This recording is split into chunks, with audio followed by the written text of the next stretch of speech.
Good afternoon, everybody, and welcome to our second webinar on ensuring accurate classification of variants in BRCA1 and BRCA2. This is a follow-up to a webinar we held earlier on in the year, and obviously a competence assessment that's run subsequently since then. My name's Simon Patton. I'm the director of EMQN, and I'm supported here by my colleague, Prof. Sandy Deans, who's the director of GenQA. And we have an excellent panel of experts today who are going to run through the variants themselves and the results of the EQA scheme. So we're supported by Dr. Emma Howard, who's the head of the laboratory in Manchester, the Northwest Genomic Laboratory. Ms. Miranda Durkee, who works for the Sheffield Genomics Laboratory in the UK, and finally Trudy Devitt, who is a clinical scientist working in the Children's Hospital in Dublin in Ireland. So an excellent panel, huge amounts of experience, been working in this field for a very, very long time, and I'm sure will enlighten you on the results of this year's EQA scheme. Next slide, please. So just a couple of important housekeeping notes, please. So most importantly, please keep your microphones muted to avoid any background noise. We've automatically done this, but just in case you do decide to activate them, please be careful to minimize any background noise. I need to draw your attention to the fact that this webinar is being recorded, and we will endeavour to make this available to you afterwards so that you can use it for your internal and external training if required. Not sure of the date yet, but we will let all participants know when the recording has been made available. And finally, I think the most important thing is these webinars are really about you and interacting with us and the experts to get as much out of it as possible. So we really do encourage you to use the question and answer facility. So at the bottom of your Zoom browser, you will see a section that says Q&A.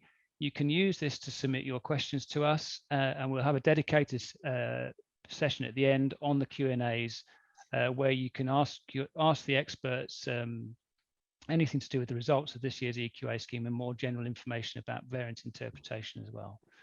Next slide, please. So feedback is really important to us. We really value your participating and taking part in this, and clearly we want to make it as relevant to you and to all the healthcare professionals that are participating. So please do contribute to the feedback. We'll send you a link after the masterclass for a short feedback survey.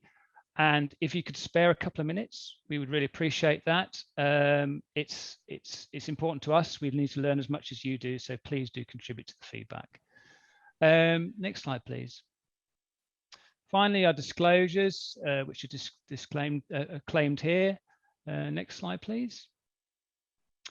Okay, so this is the next slide. So I'll hand over to my colleague, Professor Sandy Deans, who's actually going to run through the background behind the activity, and then we'll pick up with our experts in the subsequent slides. So over to you, Sandy. Thank you, Simon, very much indeed. So I'm just going to give you one slide background information of how we've delivered the external quality assessment run for the BRCA variants this time around. So this is very different from a lot of the other EQAs that we provide in that it's an individually based competence tool. So it's not a laboratory or a group participation, but it's actually provided so that an individual can demonstrate their competency when it comes to assessing pathogenicity of sequence variants. The part of this really, it was driven forward with the ISO standards being developed and incorporating a very big, strong requirement of laboratories and clinical services to be able to demonstrate the competency of individuals. And that's really why we've evolved this online module. So it's website access based. Well, many of the tasks are randomly generated, although for these particular EQAs, there are set variants, so we can have these educational webinars to promote them going forward. We have automated assessment. You can dip in and out and complete them at your own pace during that active EQA period of time. And as I say, it's a very much an important tool for training and performance review. So that's sort of what the GTAC system is about, and an absolute ideal opportunity to use this system for for the BRCA variant runs that we have been providing. So next slide, please. So here's a demonstration of just how many runs we've now done. We started back in 2017 and we're now on run 6. And for the first time, we are including our 2 very much standalone masterclasses and webinar educational elements this year. So you can see here that we predominantly focused on just BRCA1 and BRCA2 variants to the first 4 runs. And then last year, for the first time, we included the other HRR genes. And I think many different questions arose from those educational webinars and the EQA participation, which is why this year we have split into 2 different EQA runs. One, which is today's outcome, is focusing on BRCA1 and BRCA2 variants. And then the run that will come later in the year will be focusing on the other HRR genes that we know are being tested and interpreted in clinical service. So next slide, please. So I'm going to just give you a very top level summary of some of the stats and the data that we've recorded from this previous run, which was just completed in May, June time. So we had the largest number of registrants that we've ever had, which was 575, but also more importantly, a largest number of participants. This is people who are actually not just registering, but going in and completing the EQA cases. And this covers 56 different countries. So we've definitely got a great global spread there. And then the graph on the top right-hand side shows you a summary of where we've got more than 10 registrants per country. So you can see UK is the predominant participant country there, but there's also, again, a widespread, and we do have participation coming up well over the 10 individuals for different countries. So interesting stats there. So next slide, please. This is a summary of the 6 variants that we've included in this EQA run. We did start out including many more variants in each EQA run, but really started due to participant feedback and sort of tying into clinical service and people's demands. And then obviously with the COVID pandemic hitting, we reviewed really how many variants that we needed to include and have educational masterclasses around. So we've now gone down to 6, which I think is a very nice number, because as you can see here, we can include a range of different classifications. So we have and a range of different variant types. So we've got missense, we've got frame shifts, we've got intronic and exon deletions there. So a range from class 2s up to class 4s this time. And I do know that one was particularly challenging, and the expert panel will be able to discuss that in more detail shortly. Next slide, please. So this is incredibly interesting data. This is a summary of the participants and what their classification outcomes have been scored as. So individuals will get feedback themselves on the system and also a participation certificate. But this is really important information to just understand how well people are participating and understanding and applying the guidelines. So down the y-axis here is the number of correctly classified variants, and across the x-axis are the number of participants. So you can see right at the very top here that we had 5 individuals who classified all 6 variants correctly. This number then increases as we drop down the number of variants that were classified correctly. And here we can see 3, we had the most people classifying 3 of the variants correctly. However, there was still a large number, 54, who had only classified 1 variant correctly, and even a larger number, 78, who classified none of the variants correctly. So I think that's a very strong message that this is challenging, this is difficult, and there's definitely a need there for more education. And EQA is here where it's about benchmarking and that informative rather than actually performance monitoring. So I think we'll definitely have some further work and further support to give. So next slide, please. We're now going to run through the 6 variants, and our expert panel are going to give background information on how the evidence has been used to classify these variants and also the outcomes from the EQA run. So I'm going to hand over to Trudy McDevitt, who is going to kick us off with variants 1 and 2. So Trudy, can I ask you to take over now, please? Hey, thanks, Sandy. So the first variant is a BRCA1 variant. It's a G2A change in intron 5 of the BRCA1 gene, 7 bases into the intron.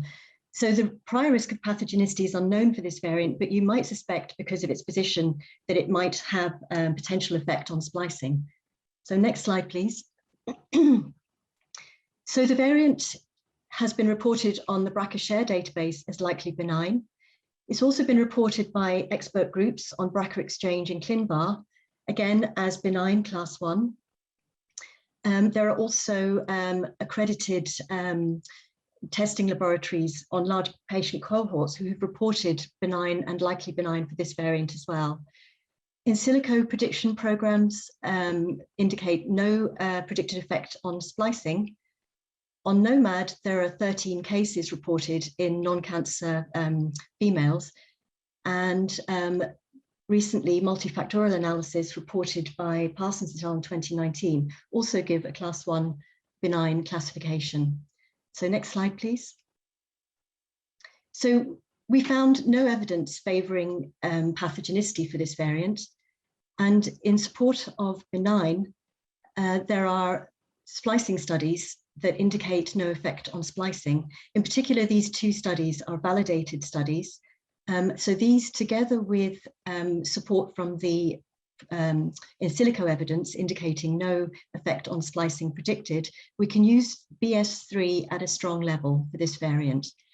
In addition, the variant has been reported as benign following multifactorial analysis studies, and also by 4 large commercial testing companies that are accredited in large patient cohorts, reporting as benign and likely benign. So therefore we can use BP6 at a supporting level.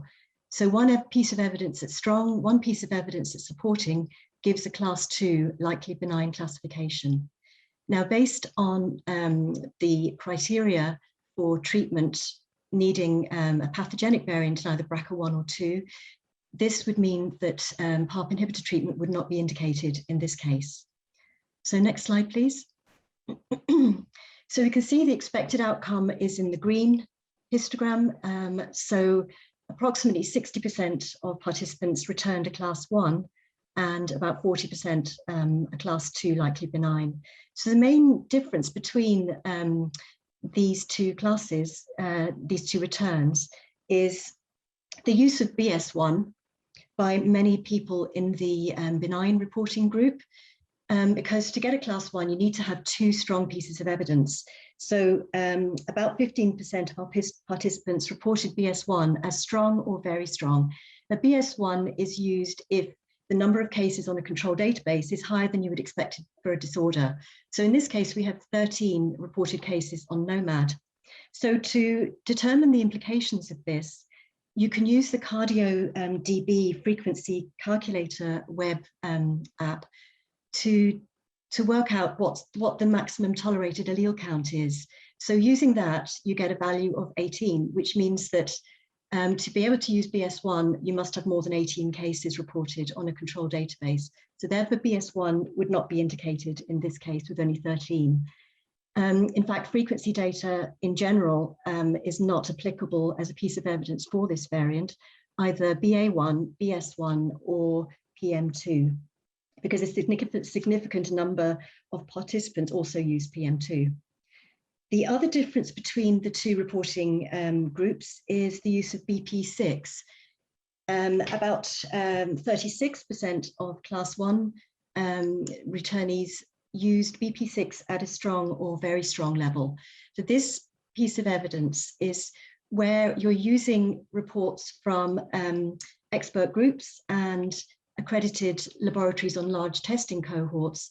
You're using this evidence, their classifications of benign or likely benign, but you can only ever use this level at this piece of evidence at a supporting level. You can't use it higher than that. And that's because very often you can't dig down and independently evaluate the evidence behind their classifications. So that's really the reasons between the 2 different classifications here between class 1 and class 2. So next slide, please. So variant 2, next slide, please, is a BRCA1 variant. It's in intron 21 of BRCA1, a change of nucleotide G to A, resulting in amino acid change of glycine at 1788 to aspartic acid. It's a non-synonymous missense variant, and therefore a prior risk of pathogenicity is unknown. It is in the functionally important BRCT domain of BRCA1. Next slide, please. BRCA share, it's not present on this database. It's been reported by expert groups in BRCA Exchange and ClinVar as of uncertain significance. On NOMAD, there's one male case giving the frequency that's in this table, but there are no female cases in the non-cancer database. In silico tools predict a deleterious effect on protein function. So next slide, please. So evidence that we found in support of pathogenicity for this variant, we can use PM2 moderate due to the no reports of females in the non-cancer NOMAD database. The amino acid is listed as a critically important amino acid by Enigma rules within the BRCT domain, so we can use PM1 at a supporting level. We, in silico tools, predict a deleterious effect on the protein. So there's a REVEL score of 0.86, so we can use PP3 supporting for this variant.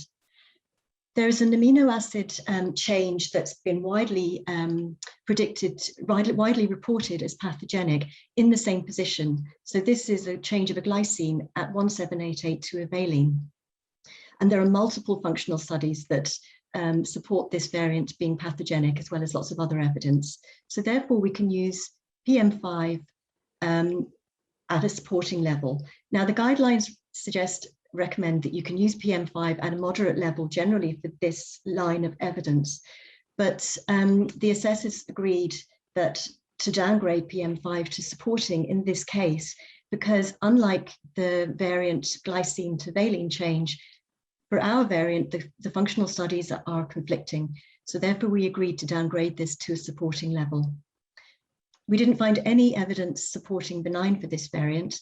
So therefore with one moderate and 3 supporting pieces of evidence, we get a class 3 uncertain clinical significance, and therefore PARP inhibitor treatment would not be indicated.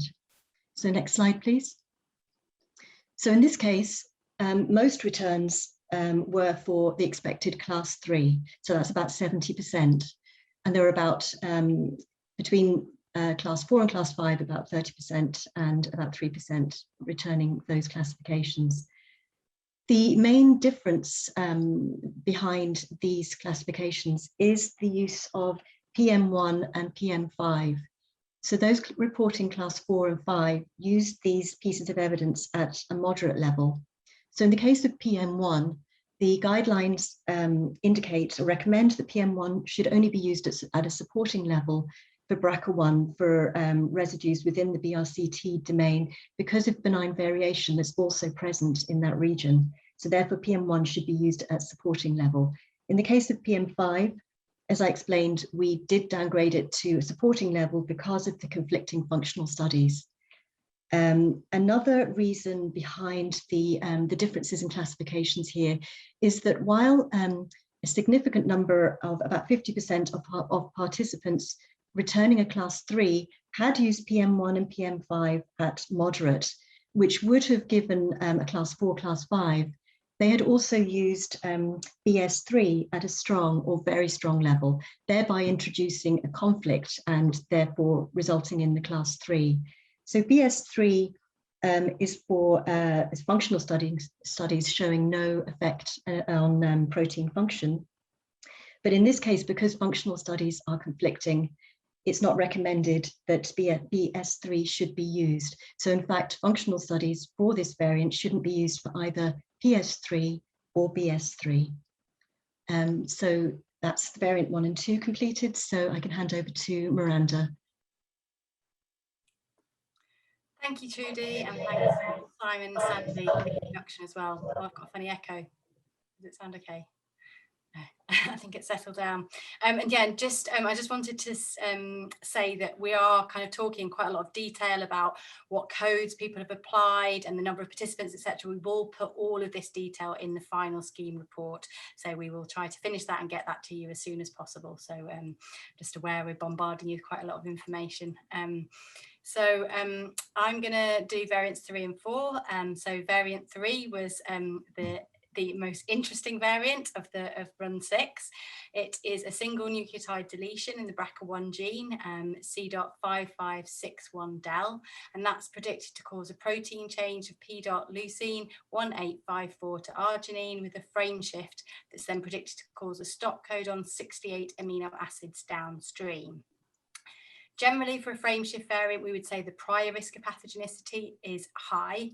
However, in this case, this frame shift actually occurs right at the end of the last exon of BRCA1, right at the end of the BRCT domain. Therefore, we give this a prior risk of pathogenicity as unknown. Next slide, please. So what are the summary of all the databases and resources that we looked at? Well, this didn't help much for this variant. So it wasn't present on BRCA-Share. It isn't present in NOMAD in the non-cancer female controls. It's not present on BRCA Exchange. This particular variant is not present in ClinVar, but there are similar variants classified with varying classifications. So I suppose I would say a word of warning for ClinVar is that really you should only use that if the laboratory has really presented their evidence clearly to so you can understand their classification. And then obviously we can't use in silico tools, etc., for a frame shift variant. So next slide, please. So onto the summary of the evidence. So the evidence favour it being a pathogenic variant. So as I said, this frame shift is right at the end of the BRCA1 gene, and it actually leads to a protein extension beyond the normal stop codon, which is at 1864. As it's in the last exon, we would predict that nonsense-mediated decay does not occur. There is another process that would degrade the mRNA if that protein extension, there is no stop codon within that 3' UTR. But in this case, there is a stop codon within the 3' UTR. Therefore, there is no non-stop decay. And therefore, we are predicting that this would be translated into a protein. The functional role of the protein region is unknown. This is really tricky. We know that there is a pathogenic variant at the codon before at 1853, and we know from the Finlay saturation genome editing assay that if you get a leucine 1854 to proline, that is loss of function on that assay. But the leucine 1854 to arginine is functional. And actually none of the other missense variants downstream of this variant cause any functional effect either. So that's why we'd say that this role of the protein region is unknown. We also know that less than 10% of the protein is affected. It's really only affecting the very, very end of the protein. So we follow the PVS1 decision tree, and if you follow those 3 points through, that you will see that you can only give this a maximum score of PVS1 moderate. The other piece of evidence we can use is that it's not present on NOMAD database, and particularly not in the female non-cancer controls. We are using PM2 at moderate at the original ACMG classification. So in the UK, we have decided not to adopt the ClinGen recommendation to downgrade PM2 to supporting until there is a big revision of the ACMG guidelines. But if anybody has used PM2 supporting, that's fine, you won't be penalised for that. And the evidence favour it being a benign variant, we couldn't find any from that category.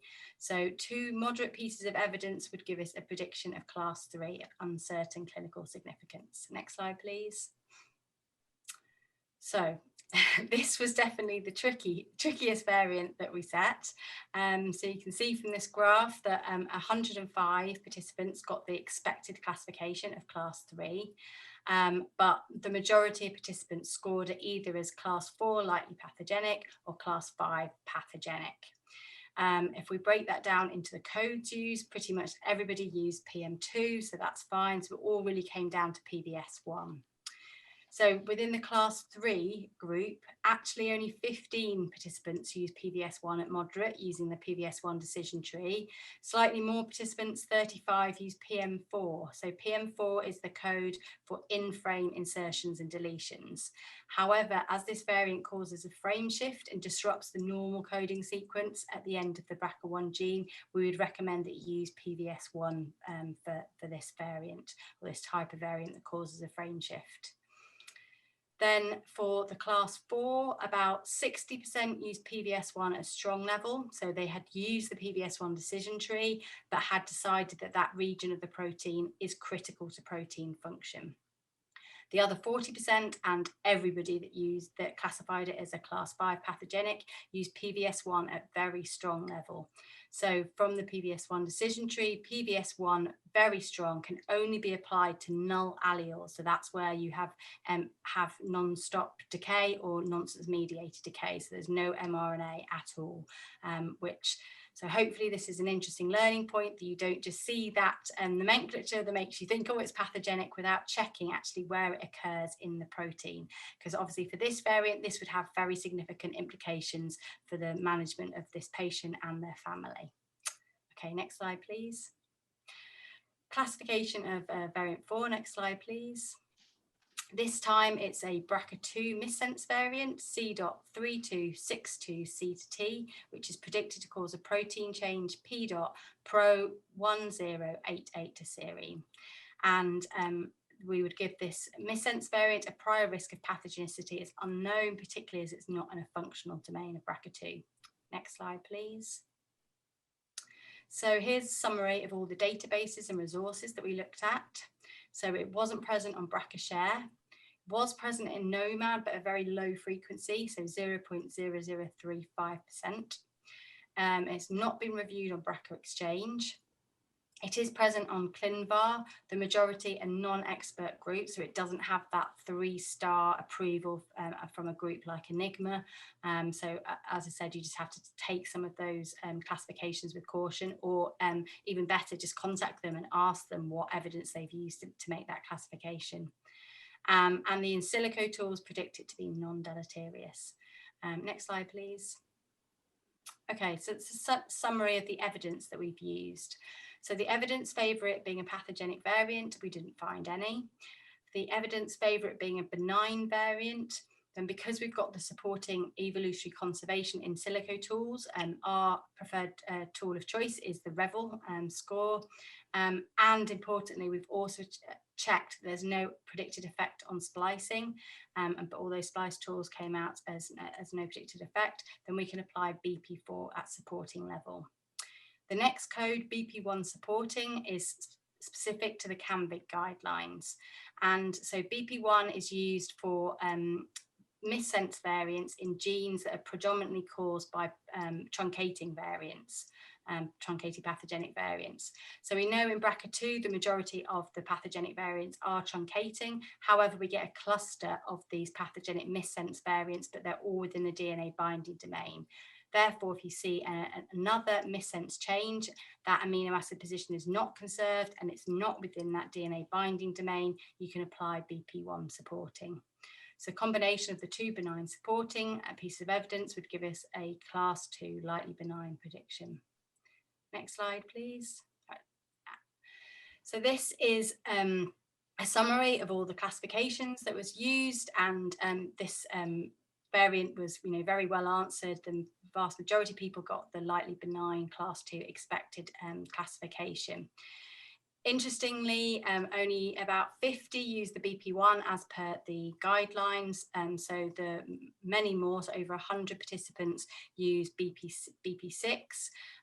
So I think the guidelines state you should try and only use that in exceptional cases, and try and contact the laboratory to get the classification from them. The other thing that was interesting from this variant is that 180 participants actually used PM2 at moderate level.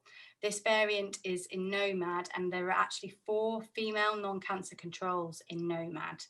That would be a bit too high to apply PM2, but then conversely, about 30 people use BS1, saying that frequency in the normal population was too high.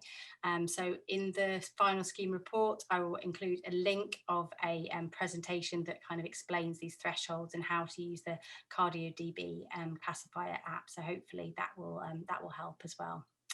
So that's it for me. I'm going to hand over now to my colleague Emma. Thank you, Miranda. Can I have the next slide, please, as we go through variant 5? Okay, so variant 5 is a BRCA2 C.8954-5A to G. And this is a predicted splice variant, but we cannot, the prior risk of pathogenicity is unknown because this is in a non-concanacal splice site region. Next slide, please.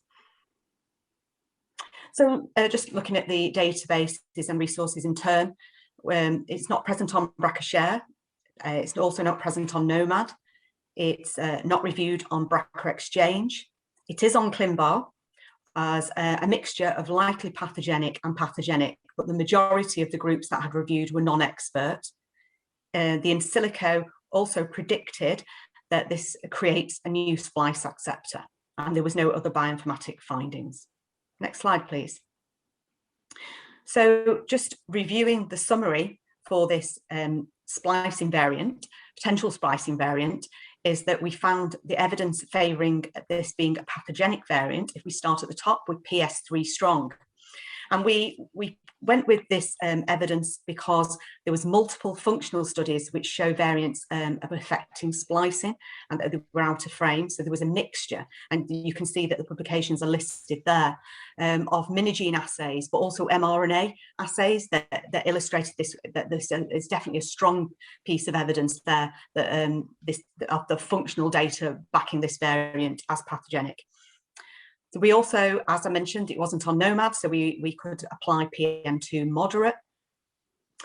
We also applied PS4 moderate because this variant was also reported in multiple unrelated affected individuals, as seen on 5 times on ClinVar. It was in the Rebeck et al. 2018 paper 4 times. It's on UMD 3 times and LOVED 5 times. We also applied a supporting piece of evidence in PP1 in terms of co-segregation. And this actually wasn't an easy piece of evidence to find, because we were able to find a paper by Ruiz de Gareb, which was in 2014, which was a Spanish paper. And they actually demonstrated 4 families with this variant, but one of the families was informative for this variant in that there was 2 individuals in it that it segregated. And then by taking the guidelines with co-segregation and applying the Jarvik and Browning classification for this, in that they're able to look at the criteria that you can apply to pathogenic variants in terms of co-segregation, we were able to determine from this one family that there was a 1 in 8 chance that the 2 individuals would have this rare variant by chance, and therefore we were able to then apply a supporting piece of evidence for that, for this particular variant. And therefore, then there was no evidence favouring that this was a benign variant. And overall, our prediction for this is a class 4 likely pathogenic. Next slide, please. So we've just reviewed this summary of participants' classifications. As you can see, 211 participants classified this correctly as the class 4. And what I will say is that looking predominantly at the class 5, the participants who classified this as a pathogenic class 5 variant was mostly because they assumed that this was in a congenital splice site and went with PVS1 very strong. But caution needs to be raised here, because only +1, -1, +2, -2 congenital splice sites can be assumed at PVS1 very strong. So that was predominantly where people basically slipped up with this variant. Other areas where people went wrong, I would say, is also on the functional assays. People upgraded the strong to a very strong in PS3, and actually there isn't a criteria for very strong with functional assays. And also some people classified the PS4 as a strong, and that really is reserved for when you've got really large cohorts or meta-analyses, and it's not applicable here. So some of the areas where people assigned the wrong criteria for this variant. Can I have the next slide, please? So turning now to our classification for variant 6, which is our last variant on this run. Can I have the next slide, please? So this is actually a 3 exon deletion in BRCA2 from exon 14 to exon 16. And you can see there the cDNA nomenclature is called out for you, as is the protein nomenclature. And what's important to point out with this particular deletion is that it is in frame, and therefore the prior risk of pathogenicity for this deletion is unknown. Can I have the next slide, please? And again, reviewing the databases and resources that we covered, ClinVar, it was not present. On BRCAshare, it was also not present. It was also not on Nomad. It was not on BRCA Exchange, and it was on HDMD as a disease-causing deletion. And in silico for this is not applicable. Can we have the next slide, please? So reviewing our evidence favouring pathogenicity for this deletion. If we go back to our Miranda mentioned the PVS1 decision tree, if we looked at that and just took it step by step, we determined it's an in-frame deletion and it removes under 10% of the protein in a non-functional domain. However, what's critical to sort of raising, so that would give you a PVS1 moderate according to the decision tree. Well, what's critical is that CAMVIG and the ACGS guidelines enable you to try to elucidate if this protein region that you're losing is actually critical to the protein function. And one of the ways you can do that is by looking to see if this confirmed, ACGS confirmed pathogenic missense variants within your region. And this one here, LU 2510 Pro, is one of those, and it is a pathogenic variant. There's also another pathogenic variant when I had a quick check yesterday in the last base of exon 16. I think it's at C.7805, which is also a pathogenic variant. So that would give us 2 pathogenic missense variants within that. And because of that, we were then able to upgrade the PVS1 moderate to PVS1 strong. Likewise, we were able to apply PM2 moderate because it was not on Nomad, and again PS4 moderate because this particular deletion was observed in multiple unrelated affected individuals in 38 alleles, and this was described in this paper by Rebecca et al. In 2018, and it was also described in a number of other publications as well. So we were able to apply PS4 moderate there. There was no evidence favouring that this was a benign variant, and therefore our overall prediction is a class 4 likely pathogenic for this deletion. Can I have the next slide, please? So in summary, just reviewing of the participation classifications, there was a skew in here. So the majority actually went with the class 5 pathogenic variant. And when I reviewed the criteria that those labs had put down, most had gone for a PVS1 very strong because it's a deletion, but actually you need to use the PVS1 decision tree and be really cautious how you choose, you know, what to apply within that decision tree. And that was where the majority had gone wrong with this particular variant. And I think that brings us to the end of our Run 6 classifications. I'll hand back to Sandy, I think. Great, thank you, Emma. And Trudy and Miranda, fantastic to get that personal summary and background information. So this is a visualization slide really of all the data that you've just been presented with. And it's a way of looking at how many participants classified the variants according to the evidence they applied. So you can see here along the x-axis, we have the different variants 1 to 6, and then up on the y-axis, we have the different classifications. So the larger the bubble size means the larger the number of participants classifying that variant. And the green bubbles are those that are the expert panel and expected classifications, whereas the blue is everyone else's answers in the EQA run. So I think it's very clear to say we're getting better at classifying variants. We did start off where there was equal bubbles right across from class 1 to 5 for each variant. So I would say it's encouraging to see, for example, variant 1, where we have either a 1 and 2, and really clinically that patient would be treated in the same way. So I think we're getting tighter in some particular types of variant classification. However, I think where it straddles the class 3 into the 4 and 5, and there would be a change in clinical management, this is really where we need to be a bit more standardized within our classifications. So I think this information, and as Miranda mentioned, will all be available in the scheme report going forward. Next slide, please. We are currently collating all the data. As you can imagine, there's a vast amount of data that we've now have our hands on, and we will get that information out to you in the EQA summary report in early August. We're also planning currently the Run 7, which will go live in November. And again, we will have a masterclass before that, EQA Run, and then a subsequent follow-up with the EQA discussions and variant classification expert presentations after that EQA Run, which will be early December. You'll be notified both on the websites and by email, and also on social media for when registration opens. So before we open Q&As, can I encourage, we've already got quite a few questions coming in, but I encourage you to pop the questions in, not the chat function, but the Q&A session function, and also indicate which variant that your question is related to, if it's related to a specific variant, just to make it easier for us to respond accordingly. I think we may not get through all the questions because some of them are quite complex and they're coming in fast and furious. So what we will do is make sure that all the questions that have been submitted are responded to within the EQA summary report. So you don't have to scrabble around and write everything down here today. You will have written access to that information going forward.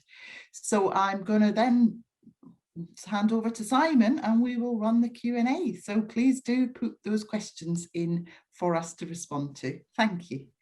Thank you, Sandy, and my thanks also to Emma, Miranda, and Trudy again for expert commentary on this. It really does make this this webinar a fantastic resource for you guys, having their expert input into it. So we're over to you. This is arguably, I think, probably perhaps the most important bit where we get the live feedback for the experts, for you guys.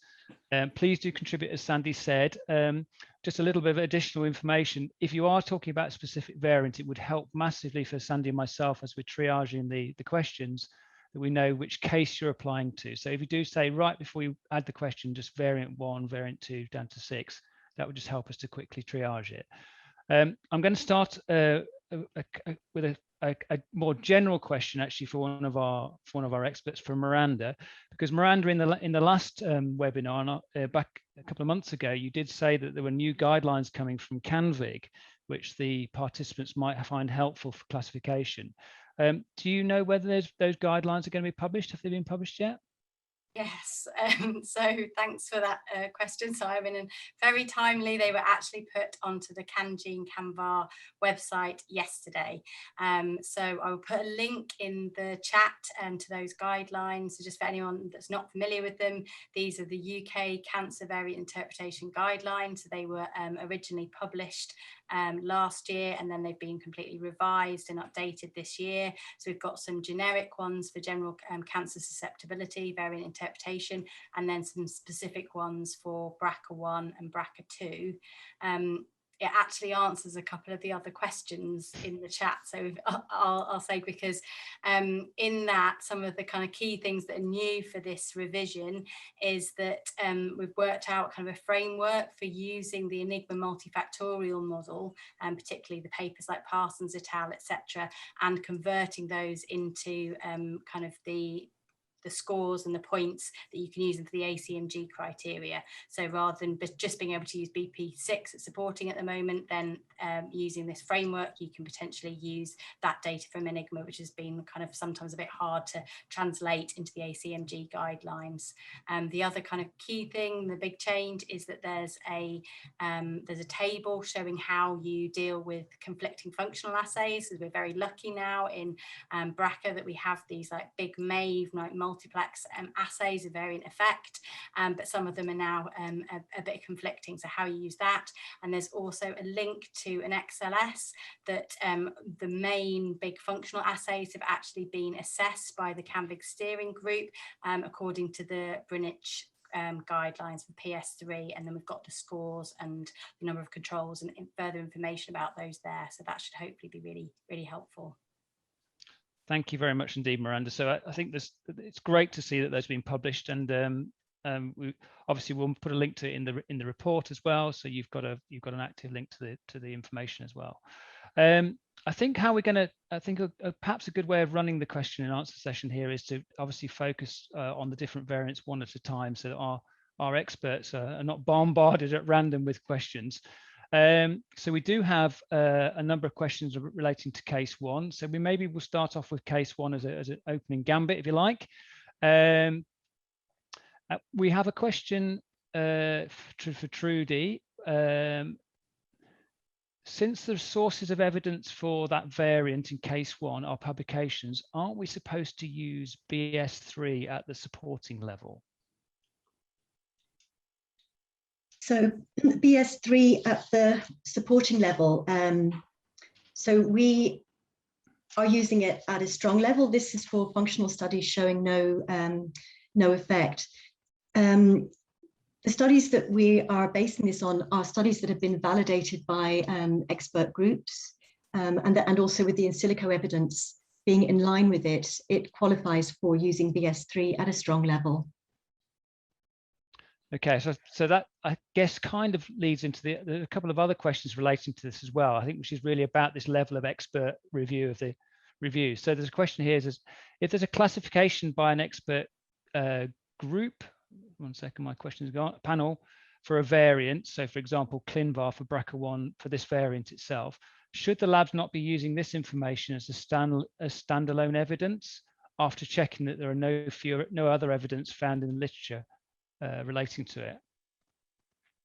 I can answer that, Simon, if you okay, if you want, because we've had that discussion definitely, and we also had it with Stephen Harrison as ACMG about whether he would just apply something from an expert group as wrote, and the agreement is that for the sake of our information governance, etc., we would have to review all the evidence and do the classification. We know that there can sometimes be a disparity between the Enigma classifications and the classification that we get from ACMG, and case one was definitely a case in point. It was classified as class 1 by Enigma, but using the ACMG criteria, we really struggled to get it to a class 1, so we would classify it class 2 according to that. So I think it is important, obviously that they've got a fantastic model, their multifactorial model, but we also need to show that we've independently looked at the evidence.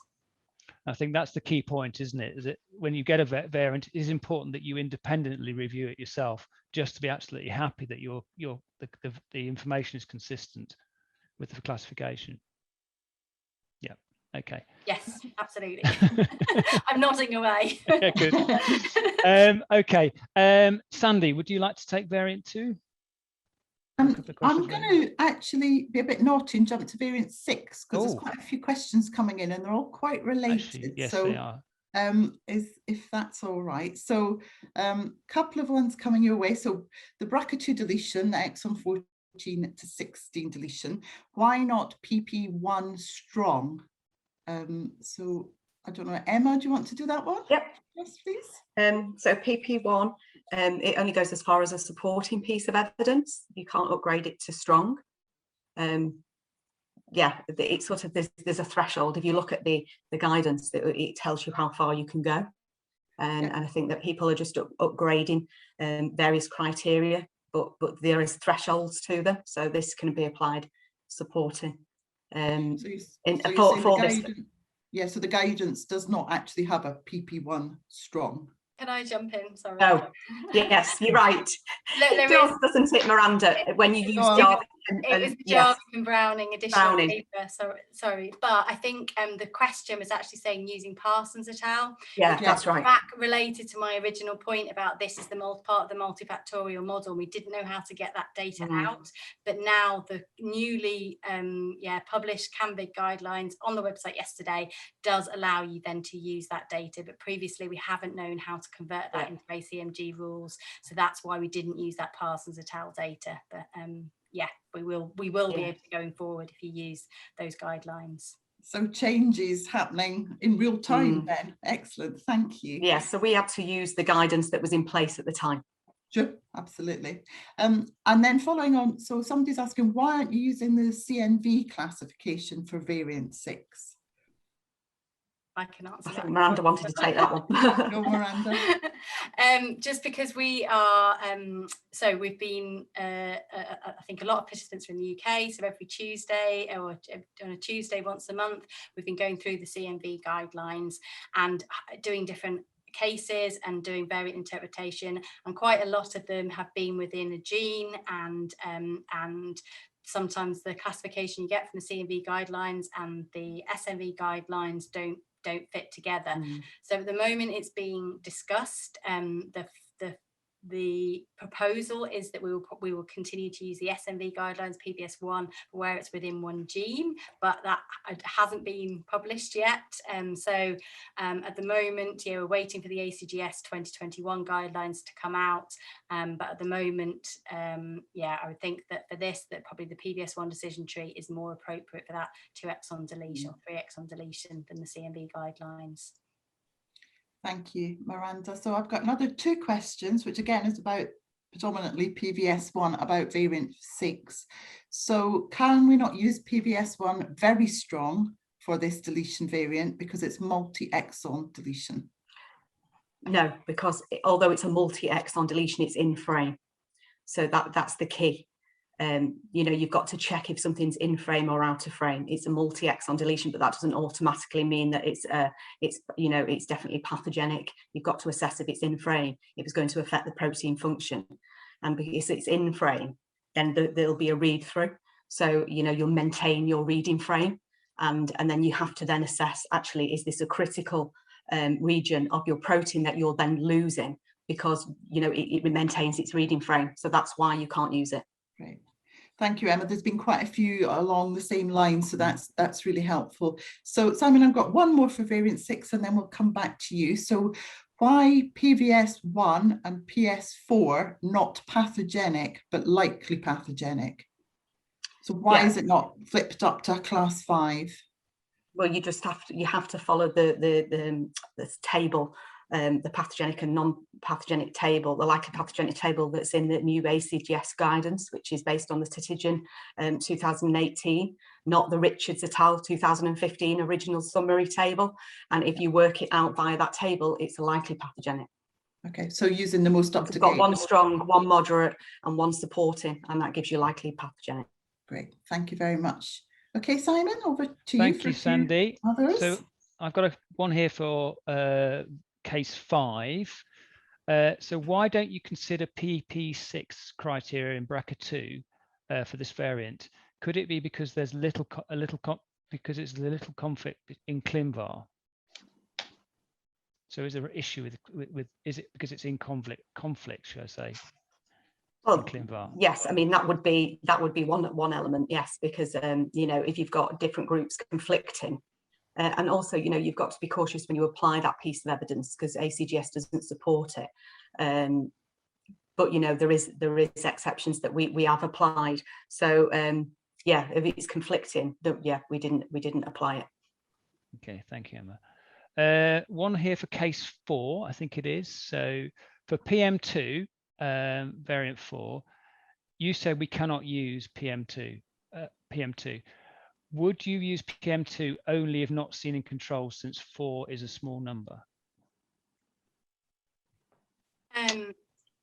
Yes, so at the moment our CANVIG guidelines say you can see it in maximum of 1 out of 50,000 alleles, and in the female non-cancer controls, and yeah, in the final, in fact I could put it on here, I'll put it in a minute, there's a link to a presentation about using the CardioDB allele frequency app to calculate your maximum allele count for your that exact position, because obviously the amount of sequencing varies across the whole gene, so you kind of have to go to the allele frequency app, or on Nomad use the PopMax allele frequency. It's now kind of at the top left hand side, and then that gives you the frequency taking into account the 95% confidence intervals.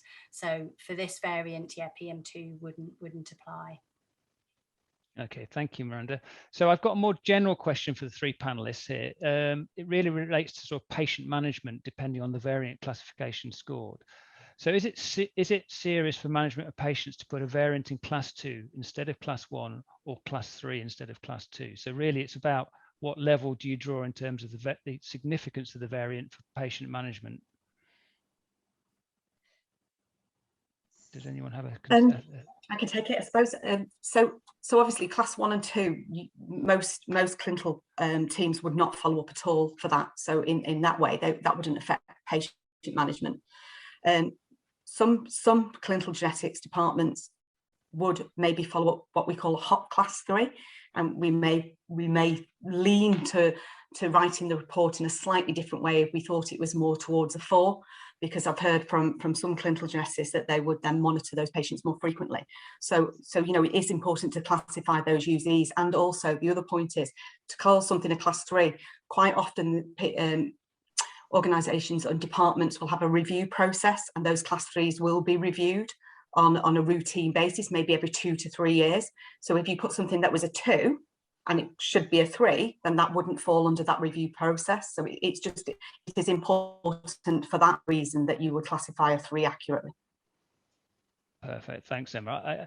I think the other thing to emphasise here is coming back to those variants to double check them as well, as the guidance changes over time as well, isn't it?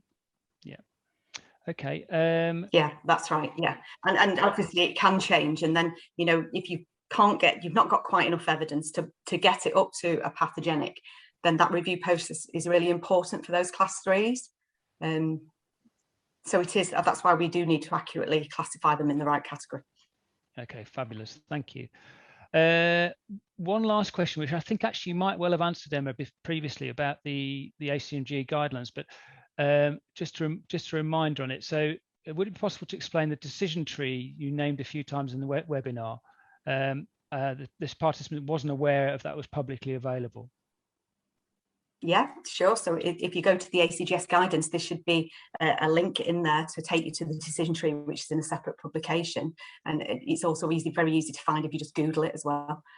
It'll take you directly to it. And there's a really nice schematic that it's like a flow diagram that it just walks you through, asking various questions. And, you know, it takes things in turn in terms of frame shift, out of frame, deletion, and you're able then just to walk through with your variant in order to classify it accurately as per that decision tree. Fantastic, thank you. So Emma, Sandy? perhaps, yeah, I was just going to follow on from that. So it may be useful if we perhaps put a link to that into the EQA summary report, so people can look that up as and when they need to. I'm putting it into the chat now. Oh, thanks, Miranda. Fantastic. And we'll pop it in the report as well. That would be great. Thank you. That's great. Thank you, Miranda.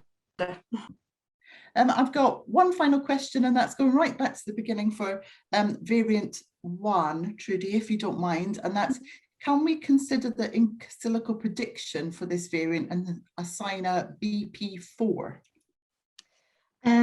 So the rule for this, according to the guidelines, is that for splicing variants, you can't use BP4 as a separate line of evidence. It needs to be consistent with the functional study outcome.